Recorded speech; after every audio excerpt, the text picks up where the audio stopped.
Buenos días, queridos estudiantes. Les saluda la profesora Zoila Lavado desde Lima. Esta es la asignatura de Ciencia y Tecnología de tercero y cuarto de secundaria. Hoy iniciamos la primera actividad de la experiencia de aprendizaje número 6. Conservamos nuestra salud y el ambiente con responsabilidad. La actividad de hoy lleva por título Explicamos cómo el organismo permite regular la temperatura. La competencia que trabajaremos hoy es Explica el mundo físico basándose en conocimientos sobre los seres vivos, materia y energía, biodiversidad, tierra y universo. Las capacidades comprende y usa conocimientos sobre los seres vivos, materia y energía, biodiversidad, tierra y universo, y evalúa las implicancias del saber y del quehacer científico y tecnológico. Como evidencia, elaborarás conclusiones en base a las fuentes con respaldo científico y nuestros saberes locales para mejorar la salud personal y familiar. Dentro de los criterios de evaluación, vamos a consignar 2 criterios. El primero, expliqué usando conocimientos científicos cómo el organismo regula la temperatura en un proceso de equilibrio corporal ante diferentes situaciones. Y el segundo criterio de evaluación, fundamenté una posición en base a fuentes científicas y saberes locales sobre los mecanismos de regulación para proponer acciones que mejoren nuestra salud. Vamos a revisar nuestra situación significativa. María José es una estudiante de tercero de secundaria. Ella, al igual que muchos adolescentes, le gusta consumir alimentos ricos en azúcar. Constantemente consume donas, crepes y helados. En su casa, los fines de semana, comen pizza o salchipapas. Durante la pandemia, en casa, cuando ven alguna serie o película, sus hermanos y ella comen canchita dulce y refrescos azucarados o gaseosa. Además, ni ella ni sus hermanos tienen interés por practicar algún tipo de actividad física, como por ejemplo caminar, correr o realizar algún deporte.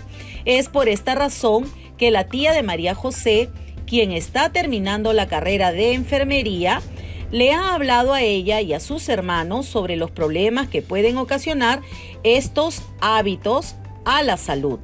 Luego de escuchar a su tía, María José se siente preocupada y se pregunta si realmente es cierto lo que le ha dicho su tía sobre los hábitos de alimentación y la actividad física. Teniendo en cuenta las preocupaciones de María José, nos preguntamos, ¿de qué manera los adolescentes como María José pueden desarrollar hábitos de alimentación y de actividad física que sean saludables?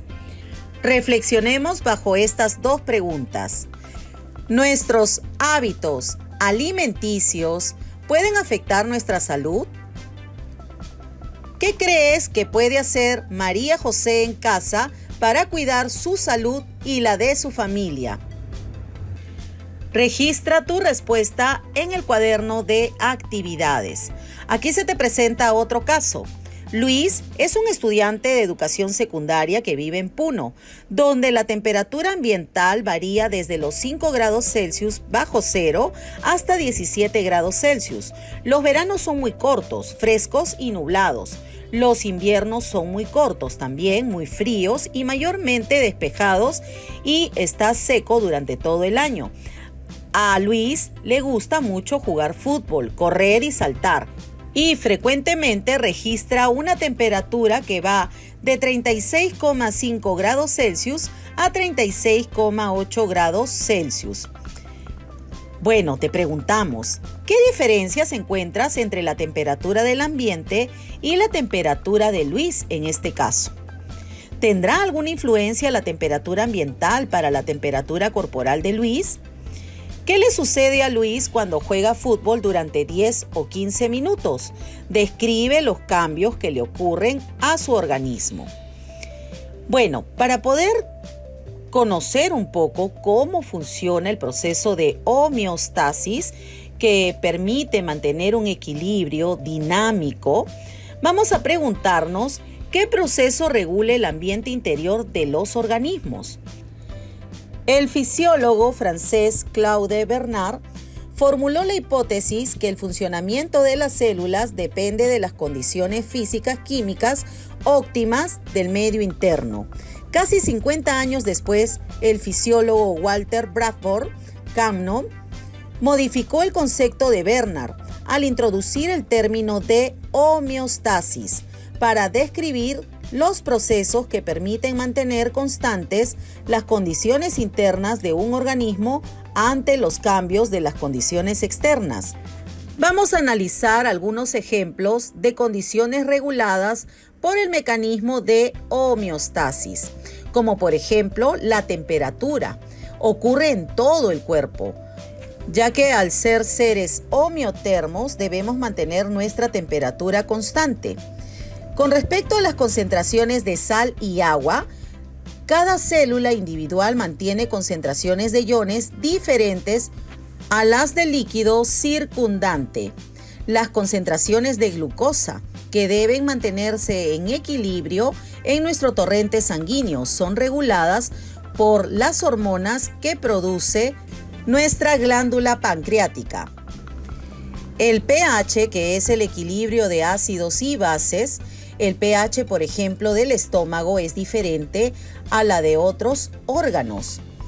Las concentraciones de oxígeno y dióxido de carbono en nuestro cuerpo, a nivel de los pulmones y a nivel de la sangre.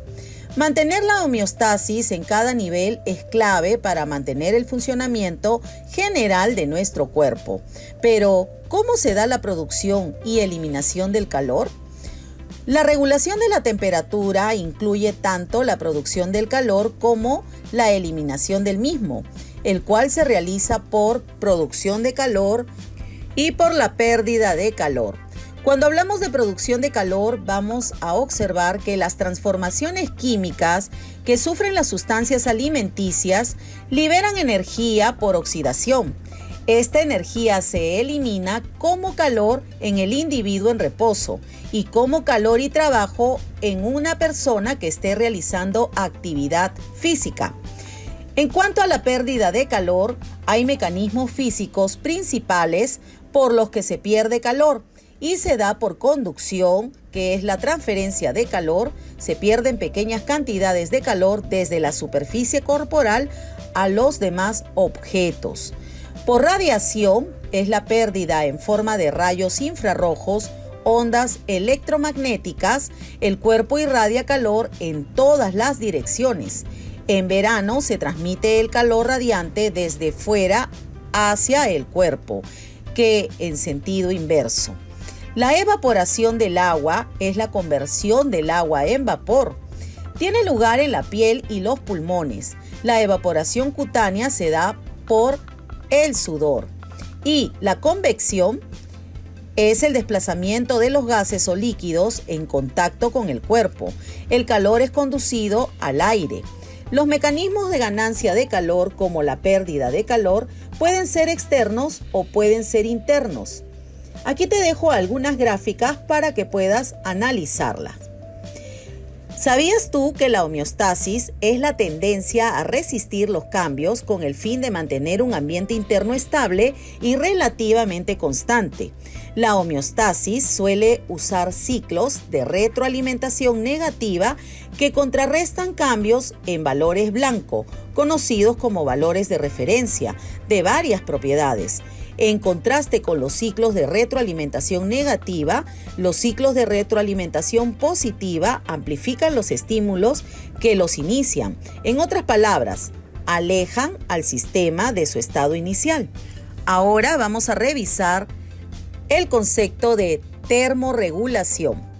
El medio externo incide en la homeostasis, siendo el proceso resultante de afrontar las interacciones de los organismos vivos con el ambiente para mantener valores óptimos de temperatura para su existencia, y lo hacen por medio de la termorregulación. Este fenómeno involucra a la temperatura y el calor, por cuanto este último es energía en tránsito que se transmite de un cuerpo a otro debido a las diferencias de temperatura. La termorregulación es la capacidad que tiene el cuerpo para poder regular su temperatura dentro de ciertos rangos. Según la OPS y la OMS, la temperatura normal del cuerpo humano se mantiene en torno entre los 36,5 grados Celsius y 37 grados Celsius.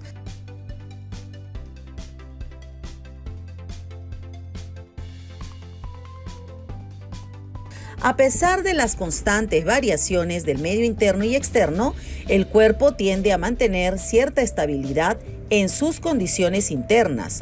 Al mecanismo por el cual los organismos conservan su medio interno en condiciones relativamente constantes y dentro de un rango adecuado se le denomina homeostasis, ya sea que estés sentado en tu habitación, por ejemplo, o que estés de excursión en el desierto o temblando, por ejemplo, cuando estás en un ambiente muy frío.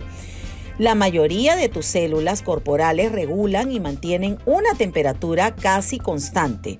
La termorregulación en las personas está controlada por el hipotálamo. Es el lugar donde se centraliza el control de la temperatura. El hipotálamo se encarga de regular las propiedades del medio interno, como por ejemplo la concentración de sales, la temperatura, entre otros. En la piel encontramos corpúsculos que son termorreguladores. Por ejemplo, tenemos al corpúsculo de Ruffini, que es un receptor sensorial que percibe temperaturas variadas relacionadas con el calor. Y también tenemos a los corpúsculos de Krauss, que son los receptores del frío y que perciben temperaturas inferiores. Estos corpúsculos son los termorreceptores de la piel, que están relacionados con la temperatura externa. Entonces, ellos envían una señal a nuestra corteza cerebral para que se den las respuestas de manera voluntaria o de manera involuntaria. De manera voluntaria, por ejemplo, si hace mucho calor, vamos a tratar de utilizar una prenda más cómoda, más holgada, y si hace mucho frío, nos abrigaremos, poniéndonos de repente una chompa o chalina, y esto lo hacemos de manera voluntaria. Pero también se dan respuestas de manera involuntaria, como por ejemplo, si hace mucho frío, nuestro cuerpo comienzan los músculos a contraerse de manera involuntaria y comenzamos a temblar. Esta actividad la realizamos con la finalidad de calentar nuestro cuerpo y evitar que se enfríe para poder regular nuestra temperatura. Y si hace mucho calor, nuestras glándulas sudoríparas comenzarán a producir sudor. Cuando nos encontramos en un ambiente donde no hay condiciones favorables, como por ejemplo en la playa, y no tenemos agua para hidratarnos, nuestra glándula hipófisis segregará una hormona conocida como hormona antidiurética para evitar que te deshidrates y no micciones, porque si no estarías perdiendo agua de tu cuerpo. La glándula hipófisis regula o estimula la glándula tiroidea para que ésta produzca hormonas como la T3 y la T4 que incrementan la actividad metabólica. Con respecto a los mecanismos de retroalimentación, hay dos tipos de mecanismos conocidos como retroalimentación negativa y retroalimentación positiva. En el sistema de retroalimentación negativa, que contrarrestan los efectos de los cambios en el ambiente interno y externo, es decir, regresan el sistema a su condición original o son los principales responsables también de mantener la homeostasis.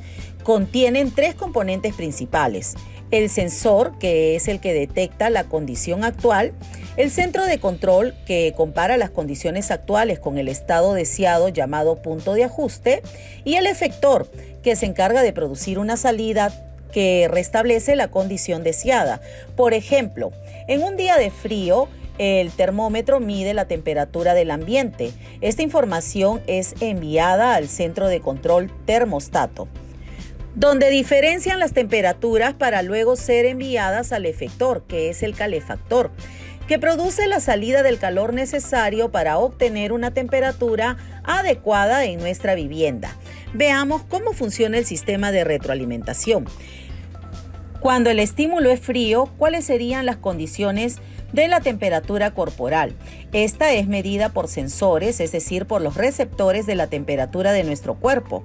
Estos se encuentran, por ejemplo, en nuestra piel y mencionamos los corpúsculos de Ruffini y de Krauss respectivamente.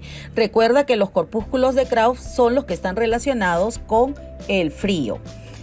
Estos envían la medición a nuestro centro control, que sería el hipotálamo en el cerebro.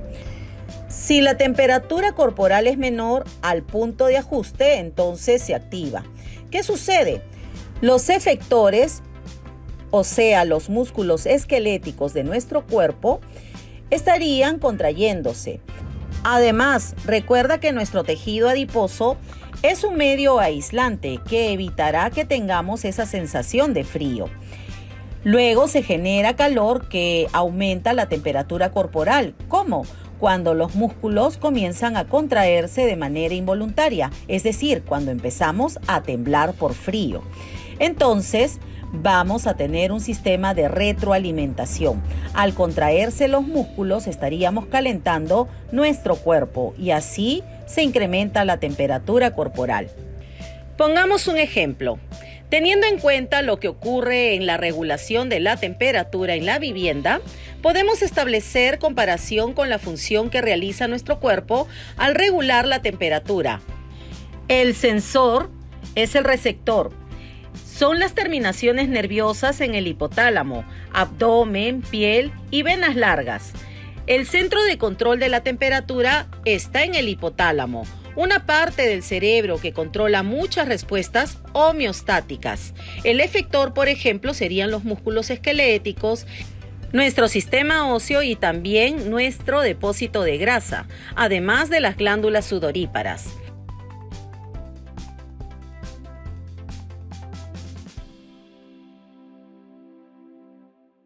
En la mayoría de la gente, el punto de ajuste de la temperatura es de 36 a 37 grados Celsius. Si la temperatura corporal cae por debajo del punto de ajuste, el hipotálamo activa mecanismos efectores que aumentan la temperatura corporal, como incrementar el metabolismo celular mediante la quema de grasas, escalofríos, que son las contracciones musculares pequeñas y rápidas que van a encargarse de producir calor en el cuerpo, o el traslado a un sitio más cálido. Los vasos sanguíneos que abastecen las áreas no vitales del cuerpo, como por ejemplo nuestro rostro, las manos, los pies y la piel, se contraen, lo que reduce la pérdida del calor y desvía la sangre caliente a regiones internas, como por ejemplo hacia el cerebro, al corazón y a los demás órganos internos. Cuando se establece la temperatura corporal normal, los sensores envían señales al hipotálamo para desactivar las acciones que generan y conservan el calor. Si por el contrario la temperatura corporal es superior al punto de ajuste, el hipotálamo envía señales que provocan la dilatación de los vasos sanguíneos que van a la piel, lo que permite que la sangre caliente fluya hacia esta, donde se puede irradiar el calor al aire de alrededor. Las glándulas sudoríparas secretan líquido que enfría aún más el cuerpo al evaporar el agua de la piel.